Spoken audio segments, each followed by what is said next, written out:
Aujourd'hui, je veux parler du parler en langue et vous faire part d'un des nombreux avantages que cela procure.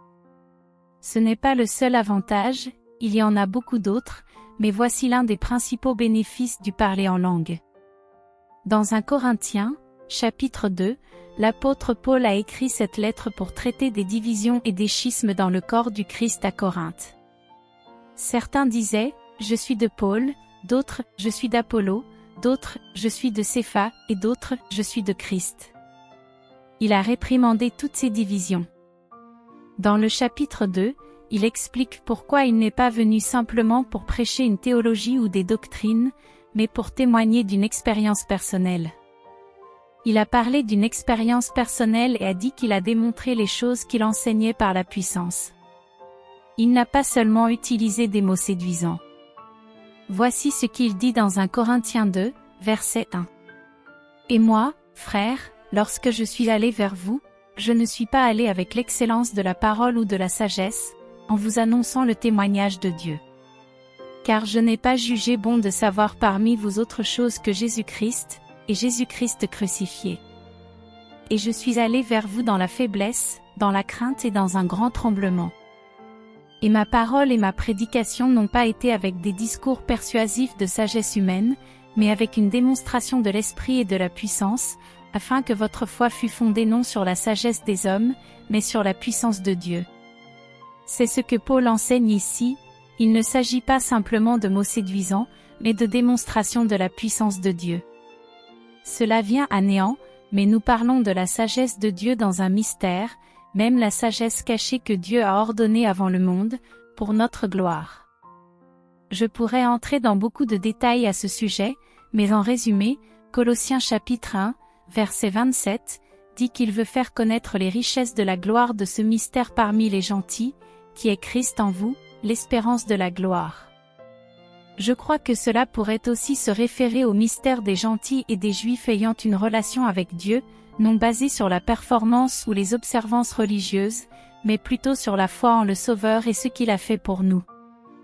Il y a plusieurs mystères dont les Écritures parlent, mais en tout cas, Paul disait qu'il parlait de la sagesse cachée de Dieu dans un mystère, et il révélait ces choses qui étaient des mystères auparavant. Dieu lui a donné cette révélation, et c'est lui qui a expliqué ces choses, les sortant du domaine des mystères pour les rendre clairs à tous. Où Paul a-t-il obtenu cela? Sans entrer dans tous les détails et vous montrer toutes ces écritures, vous pouvez consulter les Galates et le livre des Actes, à partir du chapitre 9, qui parle de l'apôtre Paul. Paul avait été un juif, formé sous Gamaliel, un des grands maîtres de la loi. Il persécutait même les chrétiens, car il n'était pas juif, selon lui, violait les lois du judaïsme. Il persécutait donc ces chrétiens et consentait à leur mort. Cependant, il eut une rencontre avec le Seigneur sur le chemin de Damas, et il eut assez de sagesse pour dire à la lumière éclatante, « Qui es-tu, Seigneur ?» Il reconnut que c'était le Seigneur, bien qu'il ne savait pas qui il était. Le Seigneur se révéla à lui et il devint un converti, commençant à prêcher. Mais il fut immédiatement rejeté à Damas, et ils durent le faire fuir de la ville car celui qui persécutait était désormais persécuté, et ils cherchèrent à le tuer. Selon Galates chapitre 1 et 2, Paul dit qu'il se rendit une fois à Jérusalem et rencontra Pierre, mais sinon, il se rendit dans les déserts d'Arabie, où il séjourna pendant 3 ans.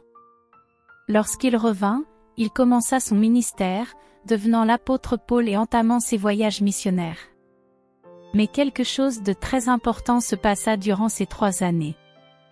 Lorsqu'on est élevé comme un juif, surtout sous Gamaliel, l'un des maîtres les plus éminents de la loi, Paul, comme la plupart des juifs de son époque, pouvait citer les 5 premiers livres de la Bible et avait certainement lu les autres livres de l'Ancien Testament de nombreuses fois.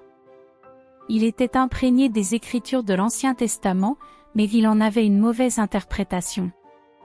Tout cela passait par le prisme de la loi, et non de la grâce de Dieu. Je crois qu'au cours de ces 3 années, il a pris ce qu'il savait des Écritures, mais le Saint-Esprit lui a révélé ses mystères. C'est lui qui a écrit la moitié du Nouveau Testament et a révélé ses mystères. Comment a-t-il reçu cette révélation? Il dit qu'il parlait de la sagesse cachée de Dieu dans un mystère.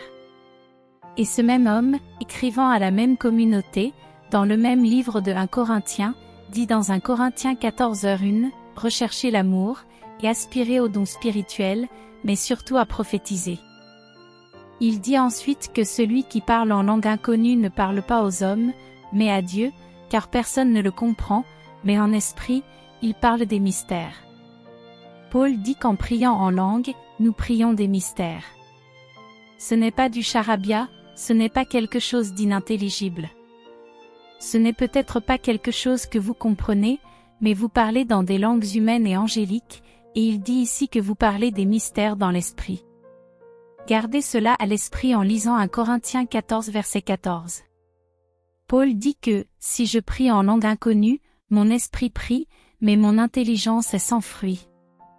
Paul a clairement indiqué que lorsque vous priez en langue, c'est votre esprit qui prie. Il a également dit qu'en esprit, vous parlez des mystères. Puis, si vous revenez à 1 Corinthiens 14h13, Paul dit que celui qui parle en langue inconnue prie pour pouvoir l'interpréter. Ici, Paul parlait de l'Église, expliquant que si quelqu'un prie en langue, il doit y avoir quelqu'un pour donner l'interprétation en français, ou dans la langue de l'auditoire. Si vous priez en langue, vous devez aussi prier pour recevoir l'interprétation.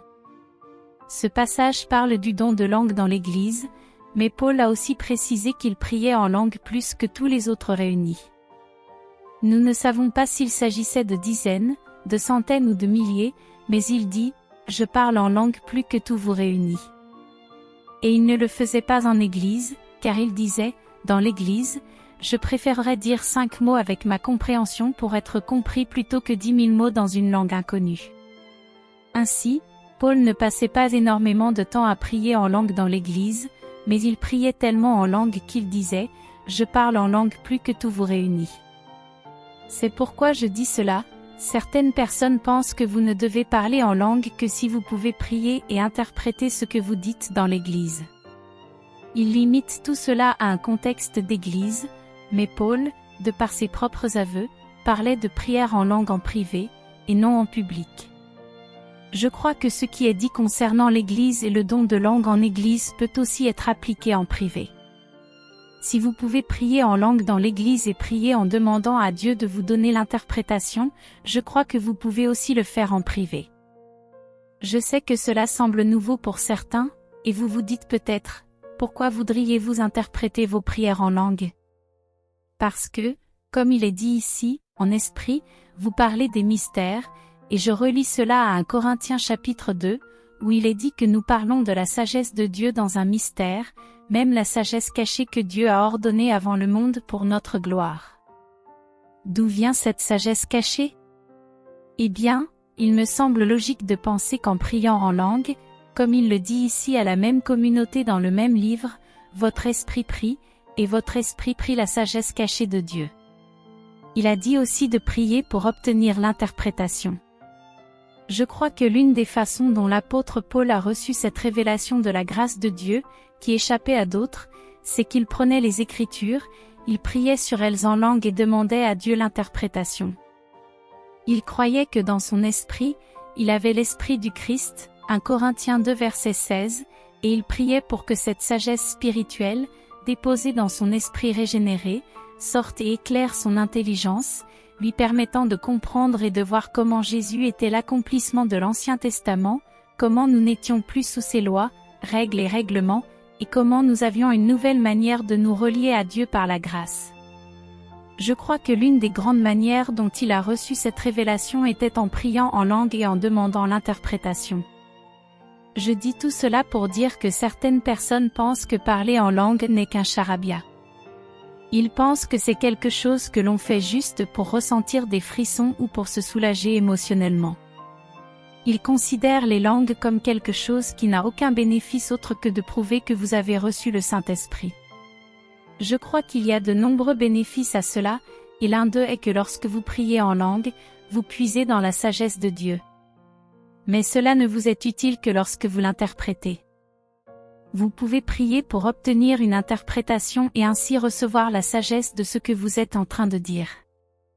Je pourrais vous donner des milliers d'exemples de ma vie, où j'ai prié et demandé à Dieu de la sagesse, mais je ne l'ai pas obtenue par ma propre pensée naturelle.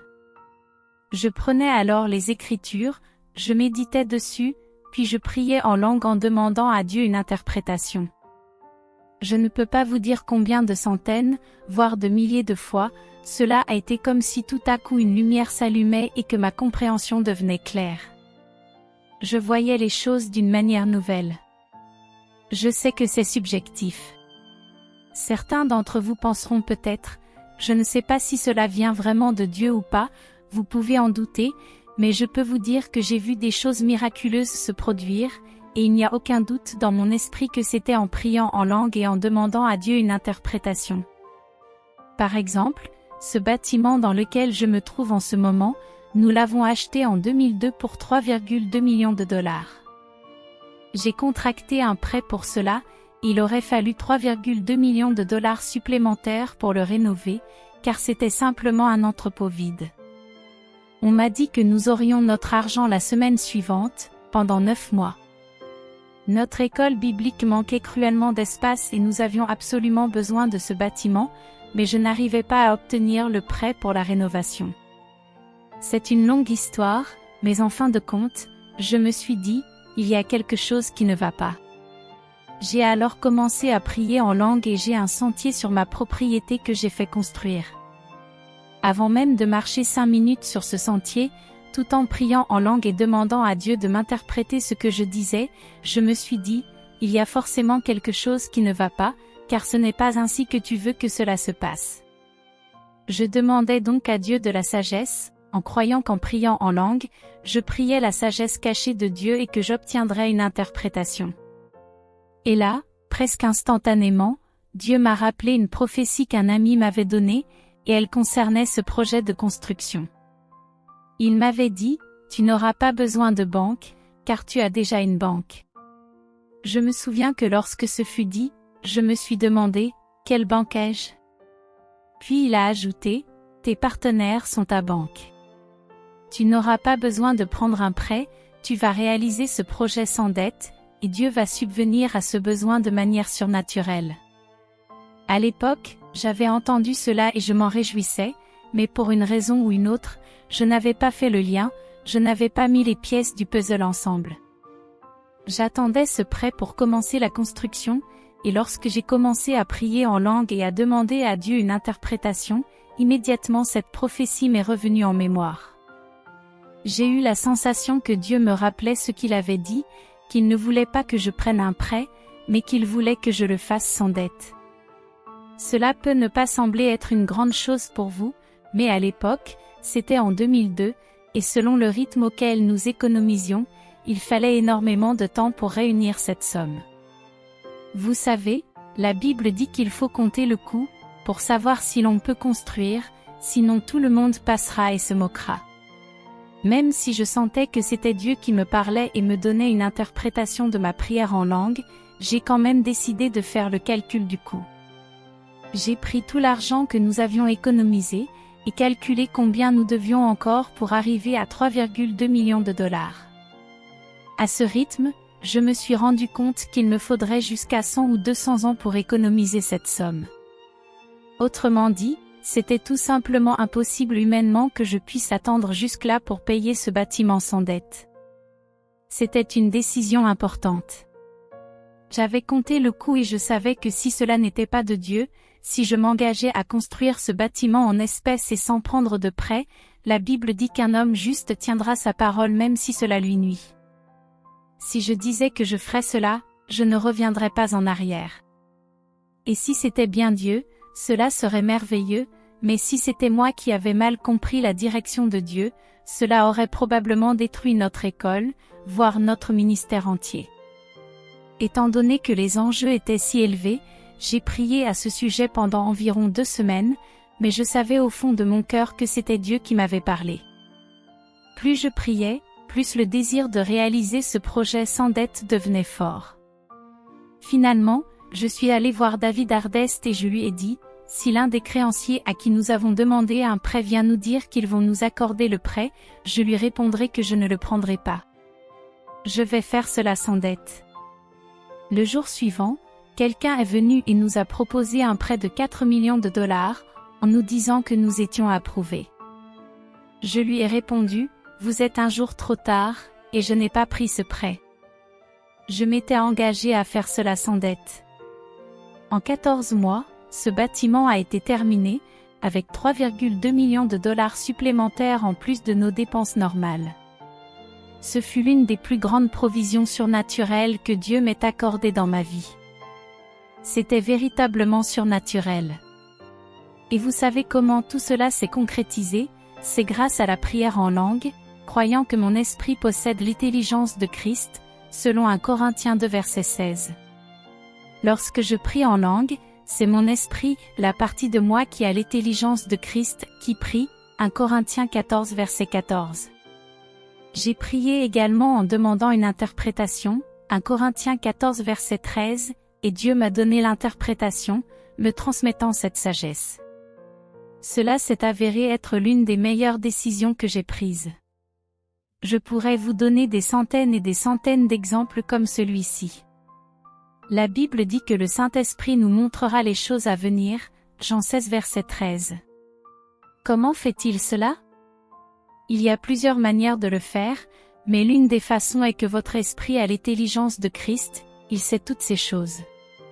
Tout ce que vous avez à faire, c'est prier en langue et croire que vous allez recevoir l'interprétation, et Dieu vous expliquera les choses. Laissez-moi donner une dernière précision, lorsque je prie pour une interprétation, si je suis dans une assemblée où d'autres personnes sont présentes, je dois arrêter de prier en langue pour prier et parler en anglais, afin de donner l'interprétation pour édifier les autres. Mais si je suis seul, je n'ai pas besoin de m'arrêter de prier en langue. L'interprétation viendra directement sans devoir m'interrompre. Vous savez, il est dit ici que lorsque vous priez en langue, votre compréhension est infructueuse. Une interprétation pourrait être simplement le fait que, soudainement, vous commencez à comprendre. Vous n'avez pas besoin d'arrêter de prier en langue pour parler en anglais afin d'interpréter lorsque vous êtes seul. Vous pouvez simplement prier en langue, et lorsque Dieu vous éclaire, votre compréhension devient éclairée, cela peut être l'interprétation. Permettez-moi aussi de mettre un avertissement, cela ne veut pas dire que vous priez en langue et que la première pensée qui vous vient à l'esprit soit forcément de Dieu. Ce n'est pas ainsi que cela fonctionne. Vous devez toujours vérifier tout avec la parole de Dieu. Si vous priez à propos de votre mariage et que vous êtes très en colère, puis vous priez en langue en demandant à Dieu de la sagesse, et que la première pensée qui vous vient est « je pense à un divorce », eh bien, la Bible dit dans Malachie 2h15 que Dieu déteste le divorce. Parfois, le divorce peut être une option préférable à des actes plus extrêmes, mais ce n'est pas la manière dont Dieu veut traiter la plupart de ces situations. Donc, si tout d'un coup vous pensez au divorce, ou que vous ressentez l'envie d'aller commettre l'adultère pour satisfaire vos désirs, je peux vous dire, d'après la parole de Dieu, que ce n'est pas Dieu. Vous ne pouvez pas simplement éteindre votre cerveau et prendre la première pensée qui vous traverse l'esprit en disant « Eh bien, cela doit être Dieu », c'est l'interprétation. Non, vous devez vérifier cela avec la parole de Dieu. Et si vous êtes nouveau dans le Seigneur et que vous ne connaissez pas encore bien la parole de Dieu, allez voir quelqu'un de spirituel et dites « J'étais en train de prier en langue, demandant à Dieu de la sagesse, et voici ce qui m'est venu à l'esprit. » Pensez-vous que c'est Dieu? Allez voir quelqu'un qui connaît déjà la parole et a cette sagesse pour évaluer ce que vous pensez être une parole de Dieu. J'ai des gens qui viennent vers moi tout le temps et je peux leur dire non, ce que vous dites est contraire à tel ou tel verset de la Bible, ou je peux leur dire, je crois que c'est Dieu, cela correspond exactement à ce que dit ce verset. C'est ainsi que vous devez faire. Quelqu'un qui connaît bien la parole de Dieu peut évaluer vos pensées par rapport à cette parole. Il est dit dans Hébreux 4 verset 12 que la parole de Dieu est vivante et puissante, plus tranchante qu'une épée à double tranchant, pénétrant jusqu'à diviser l'âme et l'esprit, les articulations et les moelles, et elle discerne les pensées et les intentions du cœur. Cela dit clairement que la parole de Dieu peut discerner entre vos pensées et les intentions de votre cœur. Elle saura faire la différence entre ce qui vient de Dieu et ce qui vient de vous. Alors, ne vous méprenez pas sur ce que je dis. Vous ne pouvez pas simplement prier en langue et dire que la première pensée qui vous vient est forcément de Dieu. Cela pourrait l'être, mais cela pourrait aussi être vous. Vous devez toujours juger vos pensées à l'aune de la parole de Dieu. Mais dans l'exemple que j'ai donné aujourd'hui, quand j'ai prié en langue, Dieu m'a rappelé cette prophétie que j'avais un jour reçue. Je l'avais embrassée et crue, et j'avais essayé, mais j'avais oublié cela. Je n'y avais pas prêté l'attention que j'aurais dû. Mais lorsque j'ai demandé une réponse, immédiatement cette pensée m'est revenue à l'esprit. Je savais que c'était Dieu qui me l'avait rappelé, mais je n'avais pas pensé à cette prophétie depuis plus d'1 an. Je l'avais simplement laissée de côté, et le fait que je sois en train de prier en langue, demandant une interprétation, et que soudainement cette pensée m'est revenue, je savais que ce n'était pas une coïncidence. Je savais que c'était Dieu. J'ai continué à prier à ce sujet, j'ai vérifié cela et cherché des conseils auprès d'autres personnes. Mais vous savez quoi? Cela était conforme à la parole de Dieu, cela correspondait aux choses que Dieu m'avait déjà montrées. Ce sont donc quelques-uns des bienfaits de prier en langue. Si vous n'avez pas encore reçu le baptême du Saint-Esprit et que vous ne parlez pas en langue, je vous dis que c'est comme attaquer l'enfer avec un pistolet à eau. Vous avez besoin de puissance. Vous avez besoin de cette puissance dont Jésus a parlé. Vous pourrez alors commencer à opérer dans la puissance du Saint-Esprit. Cela transformera votre vie.